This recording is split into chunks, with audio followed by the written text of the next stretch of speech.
Shalom, perkenalkan nama saya Ramanda Situmorang, NIM 21400500059. Di sini saya akan mereview film The Rainmaker tahun 1997, salah satu tugas dari mata kuliah Etika dan Tanggung Jawab Profesi yang dibimbing oleh Bapak Haposan Sinaga SHMH.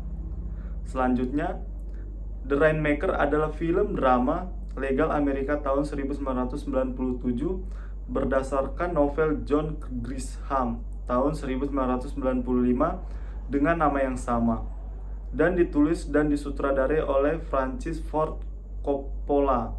Film ini dibintangi Matt Damon, Danny DeVito, Danny Glover, Claire Denis, Jon Voight, Roy Scheider, Michael Rourke, Virginia Madsen, Mary Place, dan Terence Frank di film terakhirnya.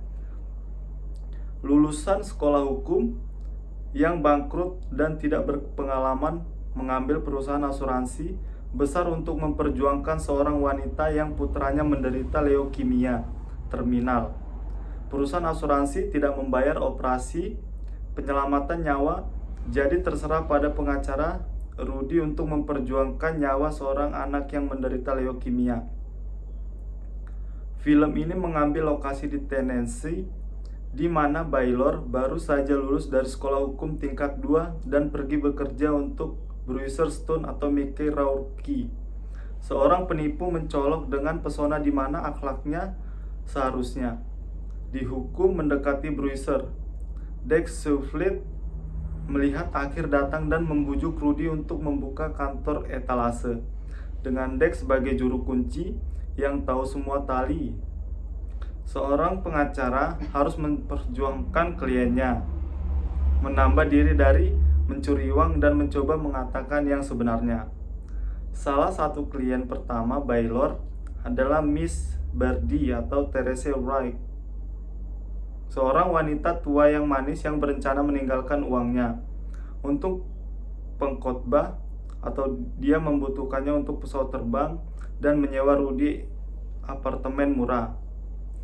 Dia sebenarnya tidak mempunyai banyak uang, tetapi Rudy mengamati bahwa putranya memperlakukannya dengan lebih baik setelah diberitahu dia punya uang.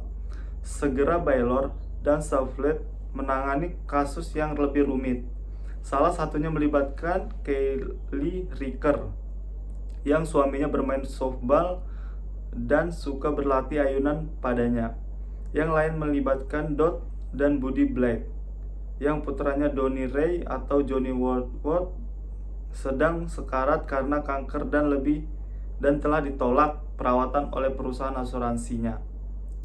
Coppola menangani 3 kasus ini dengan cerita sampingnya yang melibatkan amoral, pengacara bayaran tinggi atau Jon Voight, perusahaan asuransi, dan ancaman yang terus-menerus terhadap Kelly dari suaminya. Sepanjang jalan, Rudy merasa perlu untuk melanggar apa yang dia paham tentang etika hukum, terutama ketika dia terlibat secara pribadi dengan Kelly dan dia meyakinkannya bahwa hanya ada satu hal yang benar untuk dilakukan.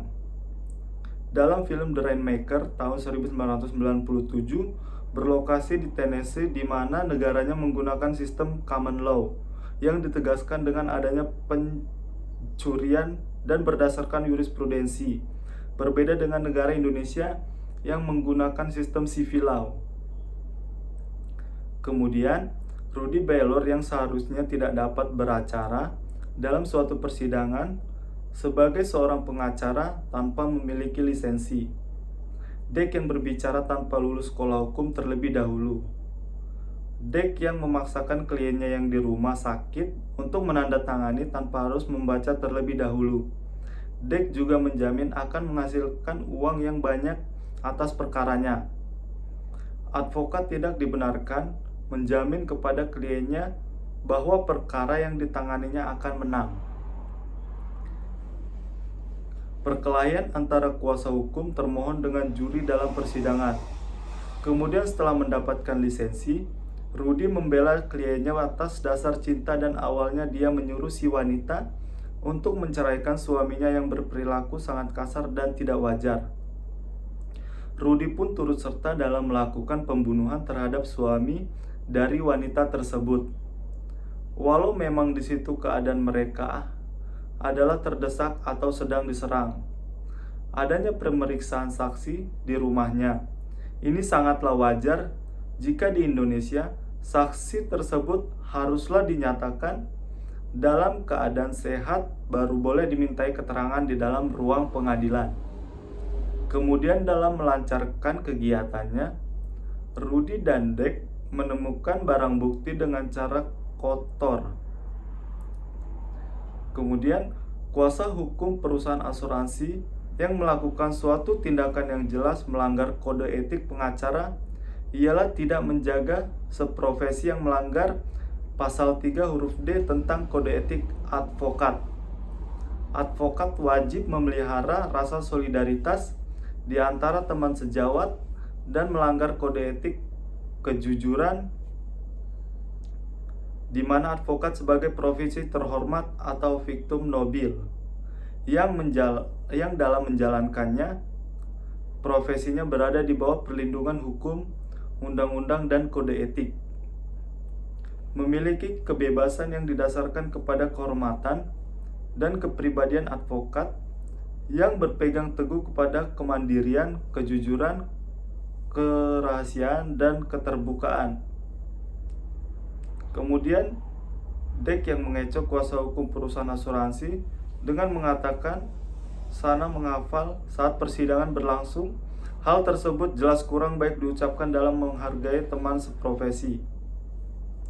Seharusnya setiap advokat harus menjaga citra dan martabat kehormatan profesi, serta setiap dari menjunjung tinggi kode etik dan sumpah profesi yang pelaksananya diawasi oleh Dewan Kehormatan sebagai suatu lembaga yang eksistensinya telah dan harus diakui setiap advokat tanpa melihat dari organisasi profesi yang mana ia berasal dan menjadi anggota, yang pada saat mengucapkan sumpah profesinya tersirat pengakuan dan kepatuhannya terhadap kode etik advokat.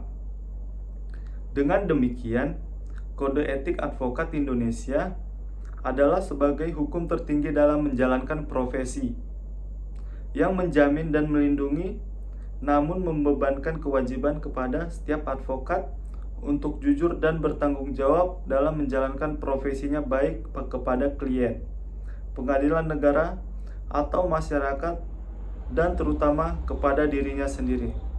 Baik, sekian dan terima kasih.